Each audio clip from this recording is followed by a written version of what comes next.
Hi guys, my name is ChengPeng Zhao. I'm the CEO of Binance. We started Binance 6 months ago, and this is actually the first time I actually took an airplane to attend a conference to do a speech. So I want to thank Josh for inviting me here. And the reason I came here is because Josh actually helped us to do the Korean translations for Binance.com earlier. So I want to thank him. So today I will talk a little bit about Binance, maybe 5 to 10 minutes. Can I see a raise of hands? How many people know Binance? How many people don't know Binance? Okay, I think most people should know Binance by now. I'll be very quick with Binance, and then I'll talk a little bit about my vision and how we think projects, especially ICO projects, crypto projects should be run, and what kind of coins we like and we don't like. So I'll talk a little bit about that. Let's talk a little bit about the market. So cryptocurrency is now a 700 billion market cap. This number is actually a little bit older. I didn't have time to adjust my PPT. There's about 1,400 coins on CoinMarketCap, but actually we have so far received more than 5,000 applications for coin listings. So there's a lot more coins being made than there are listed already. On a traditional exchange, you do buy, sell, you manage your own risk.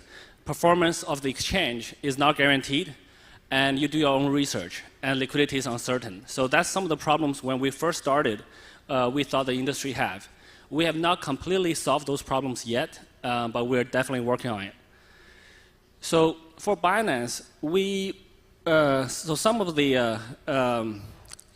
stats for Binance right now. So we are pretty much around the top 3 exchanges in the world, usually top 1 right now, but things change. Volumes fluctuate. We started 6 months ago. So from our ICO 6 months ago, the token price have actually risen about 200 times. At the high point, it was about 220 times. And this is at a period where Bitcoin probably raised about 7 times. So we actually outperformed Bitcoin by 30 times. But we're still not as good as NEO. They did 1,000 in 2 years. So we cover a lot of countries. One of the things Binance do is we are country agnostic. We want to service every person on the planet. We don't really care which country. We don't really care which language. We don't care where that person is. We just want to provide a place for people to buy or to trade cryptocurrency. So we provide as many languages as we can. We had 8 languages before. We took one off yesterday due to local regulations in Japan.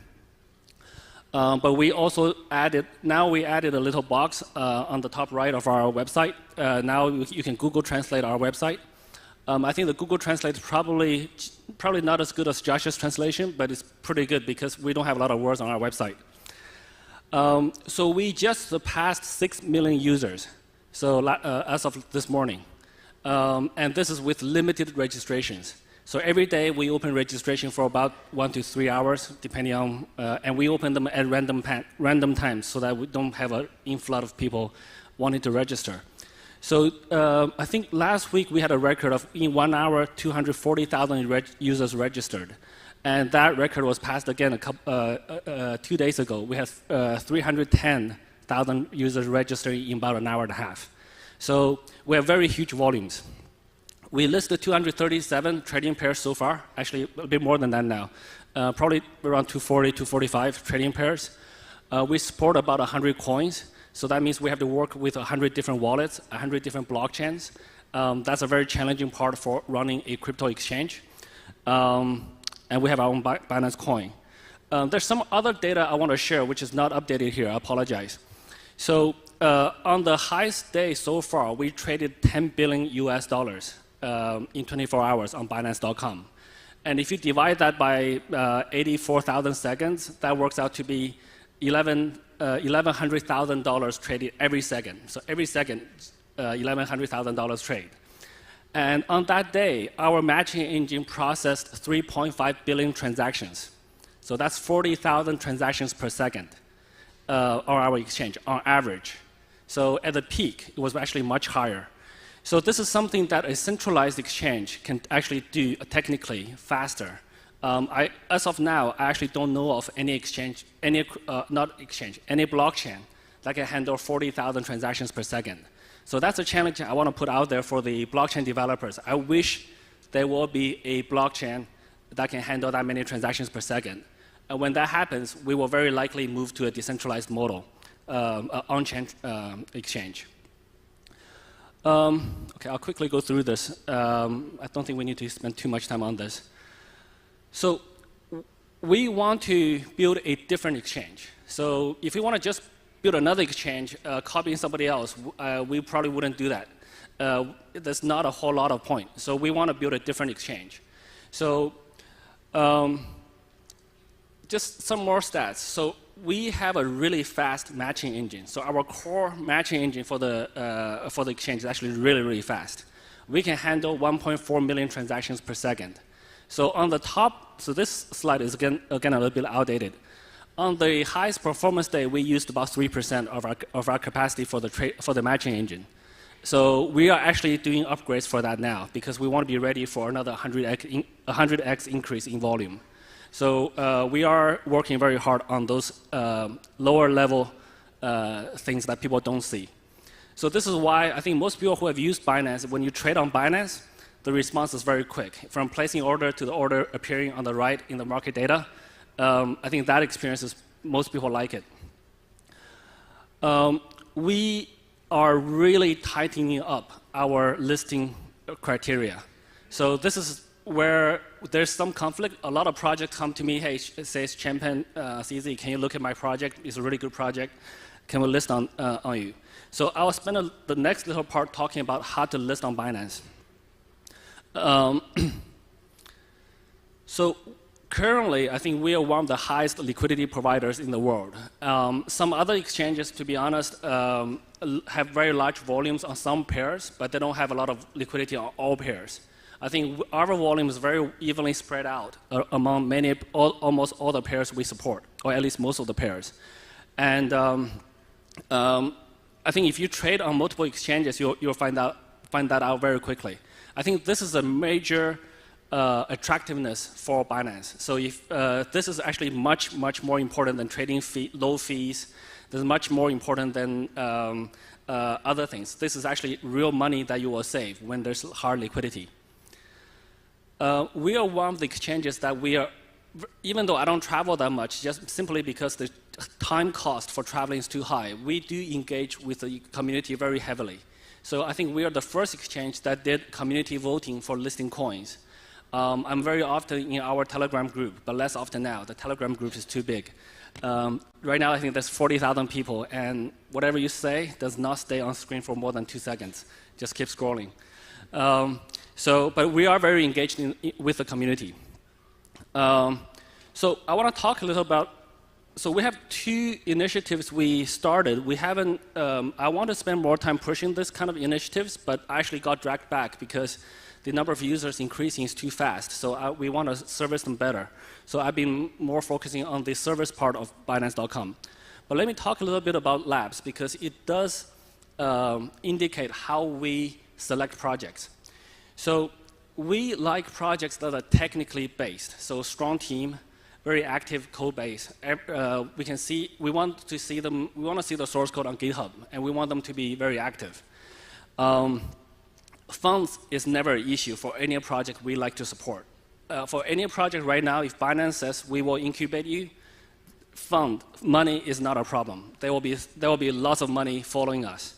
So we will give you advice on the token economy. What does that mean? That means how to structure your funds, how to raise money, how much to raise, if you want to do a token or if you want to do a coin, how much of that should be public, how much of that should be private, how much of that should be reserved by the team, how much should be reserved for mining. We have seen quite a lot of projects. I think we're probably one of the very few groups in the world that sees a lot of projects, not only at the investment stage, but also after you do the ICO, after you list, after you trade. How does your market performance perform? Remember, ICO is only the beginning of your project. It's not the end. Right? Once you take that money, you got to do something useful with it. So we can give a lot of advices on how to do that properly in a proper manner. And we want to see teams deliver a prototype before they do an ICO. So we don't like all of these ICOs where there's just a white paper, is a concept. We don't like that. So Binance Lab is the pre-ICO incubator fund. And then that will naturally grow into Binance Launchpad, which is the platform where you do a public sale. For public sales, we really don't like big ICOs. So if you want to raise $100 million, we are probably not going to do that project for you. We want projects to be small. We want, no matter how grand or how famous your team is, we want a project to be between $5 to $20 million. I think that's way more than enough money that most startups need. And why we do that? We want you to leave value on the table so that there's room to grow in later. We've seen that many of the, I think I published the article 2-3 months ago about, on Steemit saying I don't like big ICOs. And then the Tether problem, other problems happened afterwards. So, but those are the problems that we would like to avoid. We don't want projects to realize their full value at ICO, because what happens then, once you get on the exchange, the full value is already being realized. People are not going to buy it anymore. The price is going to drop, and we don't like that. It's not, technically speaking, it's not our problem. It's the investors' decision to buy or sell, but we don't like projects that don't perform well on our platform. So, so we like small ICOs. And once you raise that amount of money, which is plenty for most projects, we don't release that funds to the projects right away. So this is the same case for Gifto and for Bread, two of the projects that went through the ICO on our platform. So far, they only got 30% of the funds they raised. We hold the rest 70%. So they have milestones to deliver. Once the project delivers those milestones, we will release the funds in batches. So this way, if the project runs away or could not deliver, they do not get all the money they raised. So this is it's either an incentive or a penalty for the project to perform. So they need to deliver, right? So we want to see projects deliver their product. So after they deliver certain milestones, we release the funds. So every project is slightly different. So this is a model that we like to encourage. So let me circle back. Is there a back button? So let me circle back a little bit to how we do listing. So right now, because we have too many projects, if you have a project that you want to list on Binance, there's a web form. That's the only entrance. So talking to me does not help. Say, hey, CZ, please listen to my pitch. I have a really good project. That doesn't really help you. I will not be able to remember your project. I will not be able to relay what you said to me to our review team. So we have a review team, and we do not allow our review team to have contact with the outside world. Nobody knows who they are. Project teams are not allowed to talk to them. The only way project teams can interface with them is to submit the form with useful information. So that's why the web form is really, really important. And because the review team is not allowed to have contact with the outside world, and there's a very good reason for that, they cannot ask you for more information. So if you submit that form, make sure you have every piece of information that you want to submit, and keep it short. So because they're quite busy. So it's a tricky problem. You gotta present the most useful information in the shortest amount of text possible, because they're quite busy. Why we don't allow them to interact? I think in the last 3 days, I have more than 3 people coming to me and say, CZ, I'll give you $2 million, US dollars, to list this coin for me. I said, no, submit the form. So I don't need any more money. So we want to avoid that kind of situation. And we want to remove any influence or any bias from our review teams. Once the review team, our internal review team will have a score. We do not disclose that score to anybody. So once they score a project, then we have another business development team that gets in contact with you, say, hey, now your project passed our review. We want to discuss some commercials. We charge a listing fee, and we will list. So that's kind of how the process works. It is very much a black box to people outside of Binance, but it is what it is because we have too many projects. There are too many projects who are trying to do different things. Lastly, even after we discuss the commercial terms, let's say we agree on a fee that you paid, we do not tell projects when they will list. It's just waiting. So, but we usually list pretty quickly. But if you see any projects claiming they will list on Binance by a certain date, you can be pretty sure that that's not going to be true because we will not list on that date. We will most likely cancel the listing. So that's kind of how we work on the listing.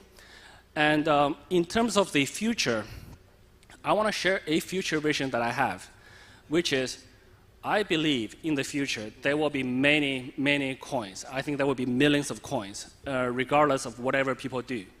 I believe almost every country, every province, every company, every organization, every team, every project, every person, and everything can issue a token. Some of them will be valuable, some of them will not be valuable. And once you have a token, you need liquidity, you need price determination, and you need an exchange. So I think the exchange space for future blockchain economy will be huge. And we have a pretty good head start on that right now. And we want to maintain our start. So for anybody but to realize that dream, we got to make exchanges much, much faster. Binance.com right now is not fast enough for that. So we still got to make Binance.com quite a bit faster, at least 100 times more faster. So we're still working on that. And decentralized exchanges will come, but I want to take this opportunity to sort of explain to people what my vision of the decentralized exchanges are.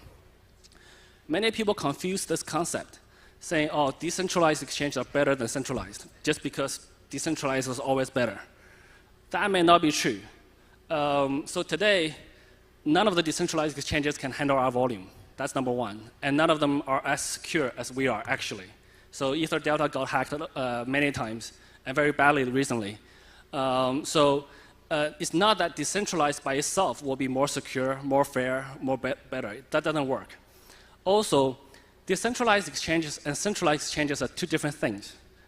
In my mind, they're more like trains and cars.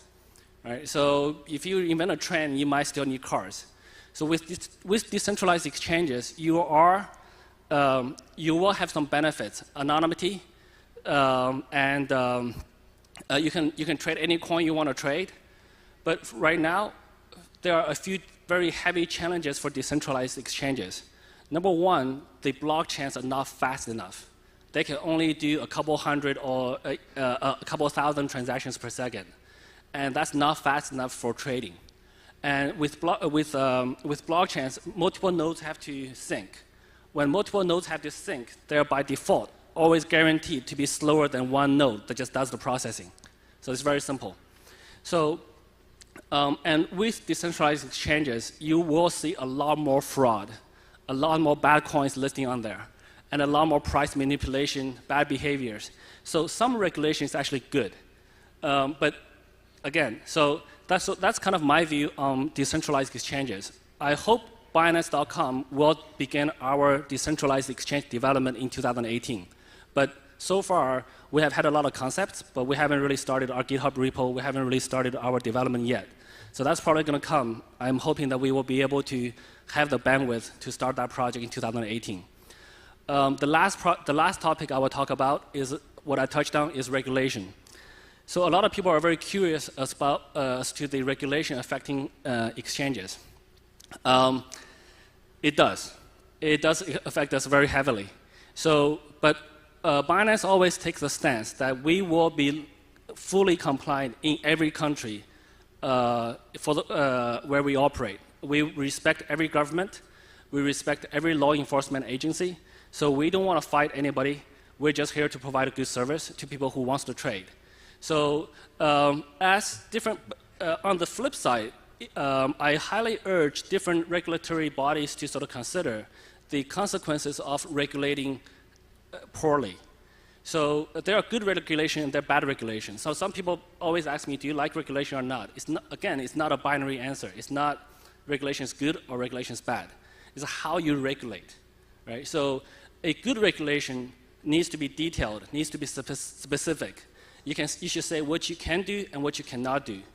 If it says that you cannot do everything, it's probably not very good because that basically means all the blockchain businesses or all the exchanges will leave that country and do it somewhere else. And when all of those projects go to a different country that's more favorable, that has more favorable regulations, what happens? The projects follow them, the teams follow them, the talent follow them, the money follow them, all the funds follow them, and all the employment opportunities follow them because all the good projects have to hire people, they help the local economy, and then they pay taxes in the local economy. So super closed regulations are not good. We can look at neighbor countries where they closed off the internet. That probably didn't do very well. So, but too relaxed, no regulation is also not good. I think as a human species right now, we're not at a stage where we can fully regulate ourselves in harmonious ways. There are a lot of bad players. There are a lot of scammers. There are thefts. So we still need some type of regulation. We still need some rules in the society to make our society a good one. So my view on regulation is never binary. I do not hate regulation. I do not say we don't need regulation. I also do not fully welcome all kind of regulation. So I think we just need to play by ear. We will observe regulations in every country. We will respect them. We'll respect all of them, even the bad ones. And then we will just have to find a place where we can operate fully legally. So that's pretty much my vision. So if there are any questions, I'm happy to take them now or outside later. So thank you very much for having me in Korea. Thanks.